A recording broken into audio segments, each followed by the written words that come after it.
Hello, welcome to this part of the Crowvus QR code treasure hunt. Well found.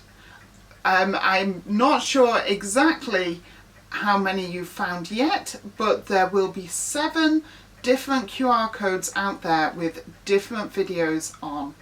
If you're wondering why we're doing this, it's because this week, so the week beginning the 16th of November, is Book Week Scotland.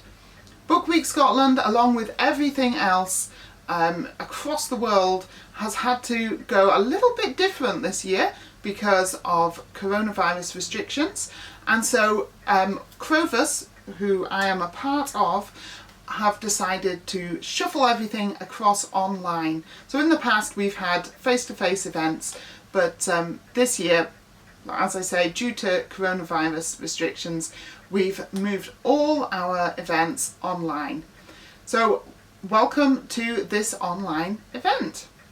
Unfortunately, because it's online, we can't have our usual chat and conversation, but if you would like to leave a comment at the bottom of this video, then I will definitely keep checking back and get back to anything that you comment on. Now, I've arranged a board full of post-it notes so I don't forget what I want to say, but my first post-it note is here in my hand. It's a little bit crumpled, I'm afraid, but it just says, "Hello, this is me." So this is my opportunity to just introduce myself. I'm Virginia Crowe. I'm an author for Crowvus, and I am also a music teacher here in Wick in Caithness. So I divide my time pretty much evenly between writing and teaching music, which is just an amazing combination. I count myself exceptionally lucky. As with Crowvus, music teaching has moved online, which has been a bit interesting, but you know, we're getting through this together, staying safe, keeping smiling. Okay, so let's see if this system is going to work. Here we go. Here is the first of these post-it notes. This one says, "What I write." So behind me, you can see I've got 4 books set up. I have Beneath Black Clouds and White and Days Dying Glory. These are part of a family saga. Beneath Black Clouds and White begins in 1792 and Days Dying Glory begins in 1806. So very close together. They run quite smoothly into each other. I did actually write Days Dying Glory first, and then I went back to write the prequel. So there were a lot of things that were mentioned in Days Dying Glory that I'd created a backstory for, and I thought, well, actually, I'm quite pleased with this backstory, so I'm going to share it with the world, and that's what I did when I wrote that one. Up here we have Caledon. Caledon is a little bit different. It's not straight up historical fiction, it's historical fantasy, so combining my 2 favourite genres there, and that is set in 1746. Now both of these, or all 3 of these, there are more to come within that series. This book here, Baptism of Fire, is not historical fiction, but it's what I call fiction with the past. So it looks into the personal histories of the characters and how we as people develop on those histories. So all of them have history at their heart. Next post-it note, what I read. So here I have just a little collection of 4 books to give you an idea of the sort of things that I enjoy reading. Last year we took part in an event at Thurso Library for Book Week Scotland, and as part of it we were invited to share our favourite books. And these are 4 of the ones that I took along with me. I actually took more along with me because I can't help myself, but I'm being very strong this year. Unsurprisingly, I love reading historical fiction. So I've got 2 straight up historical fiction books here. Moonfleet, very good book. Really a coming of age story. I'd really recommend it. It's got a bit of everything in it. Favourite book, definitely, The Three Musketeers. It's easy to overlook now that we're so far after it was written that of course this was historical fiction back in the day too. It was written as historical fiction, and there are so many things we can learn from reading these old-style historical fiction books. So, absolute favourite, this one. I'll come back to this in a wee while. And then we have high fantasy. So I've picked out The Two Towers. This is because I actually learnt the entire of Faramir's speech when he's just turned down the ring. I learnt the whole thing off by heart, so it's got a very special place in my heart, this one. Faramir is, by the way, an understated hero of this book. The films, they did away with all that, but if you haven't read the book, read it and fall in love with Faramir. He is definitely the hero of these books. Also, high fantasy has that historical element to it anyway, so we tend to be transported back to an earlier time and then a different world. It tends to go that way round rather than just moving straight across to a different world. We also have that movement in time. So it's maybe no surprise that I enjoy reading that too. And then we have this one. As you can see, very well read. I studied theology at university, the first time I went to university, and this book is so well researched that I was able to bring it into some of my theology course along the way. It's hilariously funny. I'm sure you've all heard of it these days, possibly just because they did the Amazon Prime version of it, but if you haven't read it, it's well worth a read. It's really, really good. This again is a book with a sense of its own past, so it's going back into the past quite frequently throughout the book. So again, although history is not the main part of it, history is what drives it. Okay, so next post-it note. But what about the future? Okay, so our theme for Book Week Scotland is the future, and I'm here talking to you about the past and saying how amazing the past is. Well, the fact is that if we don't learn from the past and we don't learn from history, then what's the point in having it? So historical fiction, which is, as you have now realised, the thing that I enjoy the most about books, historical fiction really wants to help guide people into the future. It's not something that is an alternative to where we're at now. It's something that we use as a springboard to push us forward. So having been pushed forward by these things, we can learn from our books and take them forward into the future. So historical fiction has a really important part to play in building up the future. We want to learn from our pasts, not just ours but our communities too, and I'm going to come on to that in just a minute. But certainly don't ever feel like historical fiction is not worth having a read through. Okay, next one. Things to remember for the reader. Okay, so good historical fiction transports you through time. It takes you right back to the time and the place that it's written in. The best historical fiction is the sort of fiction where you do actually forget where you're at. Not just where you're at, but of course also when you're at. So you are transported way back into these different times, almost like being transported into different worlds, which is what we had with the high fantasy. Also, things to remember, and this can be really, really tough to get your head around, especially when you just start out reading historical fiction. History is in fact made up of heroics and tragedies. It's possible to read a book, a historical fiction book, and at the end of it think, oh, that would never have happened. And then you look into that period of history and you realise, oh, hang on, yeah, that could have happened. And even in some cases, yeah, that did happen. So be open to these heroics, be open to the tragedies too.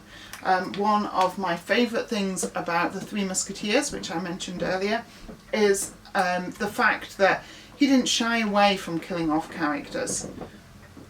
You know, deaths happened. To make a bad person really bad, often in historical fiction, they are in some way responsible for the death of another. So you can't shy away from that as a reader, and you need to be open to the fact that these things, they really did happen. Maybe not exactly as the author puts them out, but like for like, they happened through history. Okay, on to the next one. I'm running out through these. I meant to only make this last 10 minutes. That may not be happening. Things to remember as an author. Okay, so I've put it across from the reader's point of view. Here we go. Here are my pointers for you as historical fiction writers. Number one, you are not writing a biography. If you want to write a biography, brilliant, great, go for it. But your historical fiction is not a biography. You don't have to include any real people. You know, don't feel pressurized to put anyone in who was a real individual in history. If you do, please make sure that you get them right. It's one of those things when you are reading a book and you're maybe reading a story about, first person who comes into my head, the Duke of Wellington, and you read something and the author has got him doing something he never did, going somewhere he never went.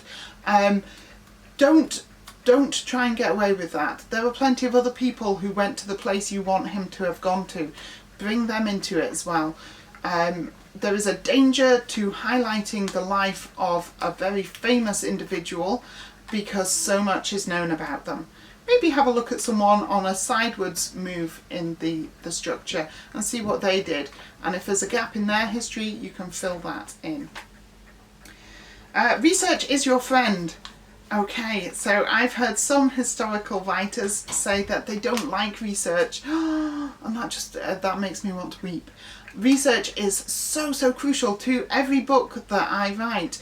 It's like 9 parts research, 1 part writing. And when you look at the size of this one, that is a lot of research. And it's worth it, you know.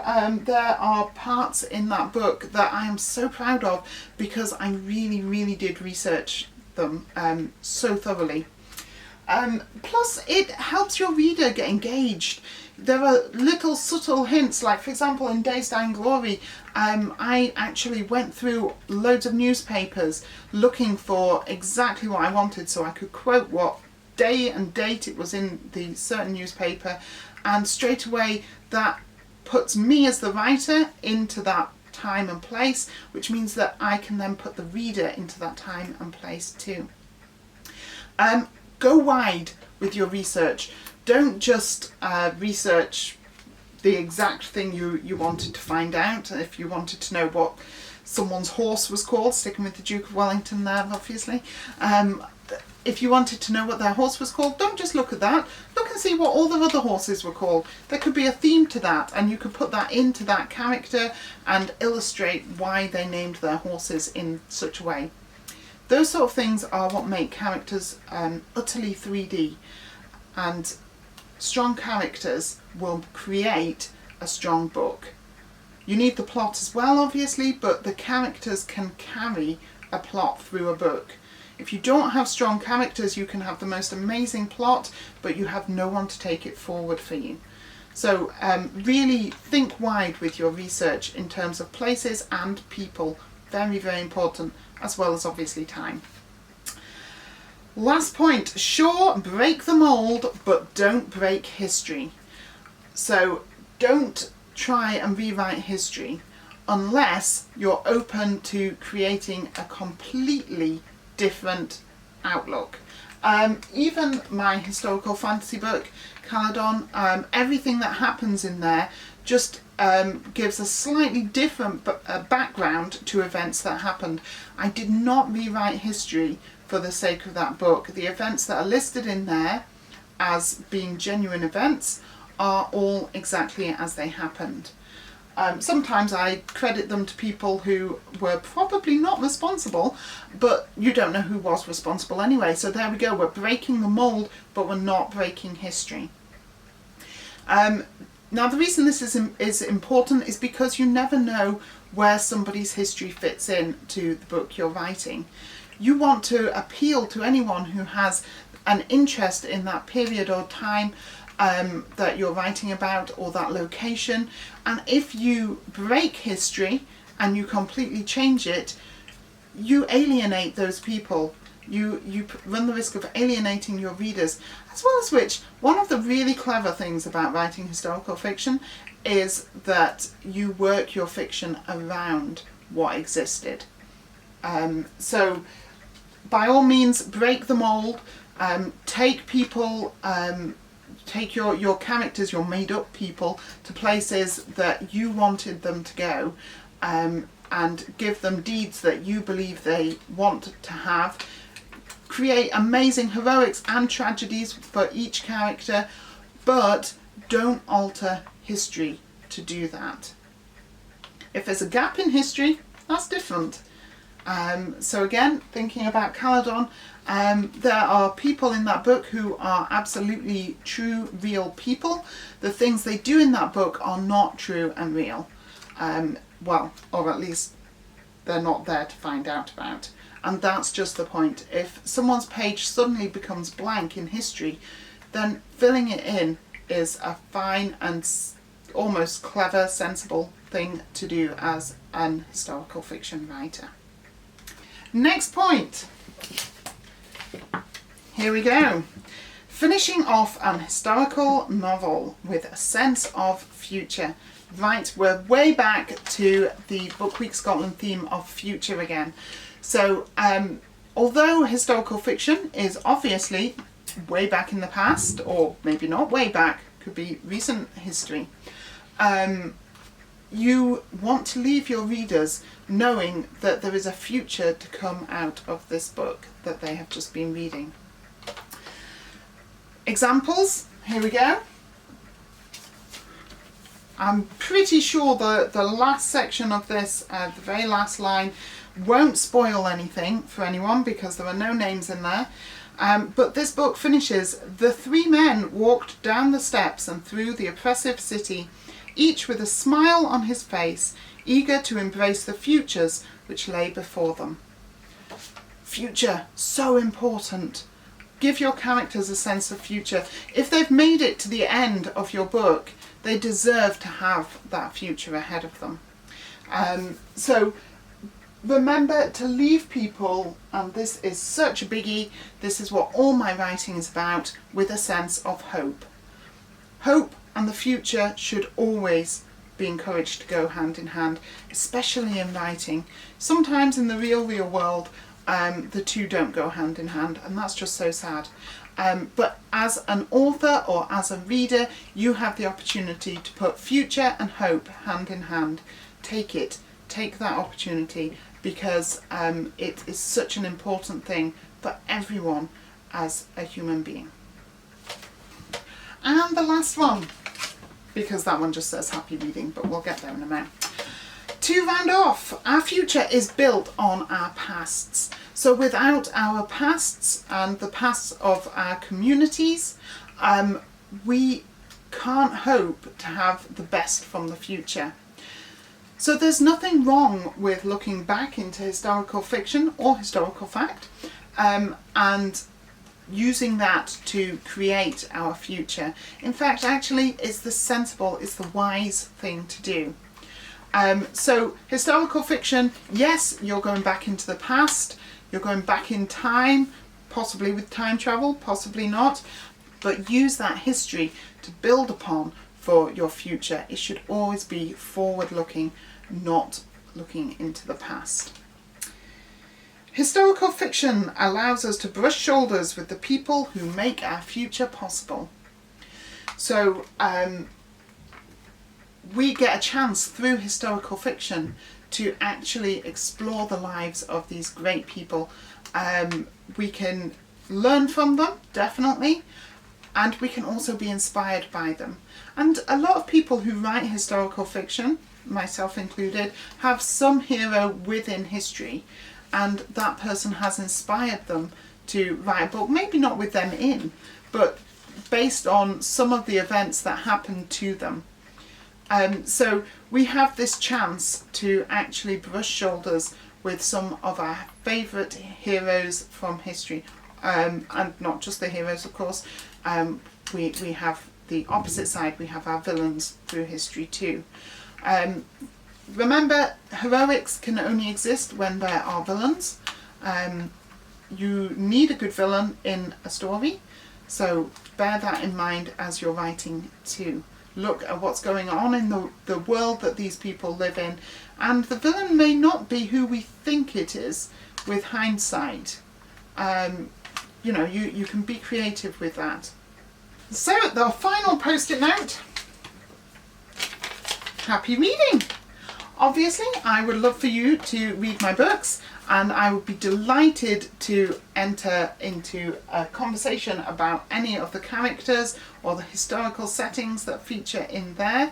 I love feedback, so please do have a read through any or all of them and let me know what you think. Enjoy the rest of Book Week Scotland, and happy reading!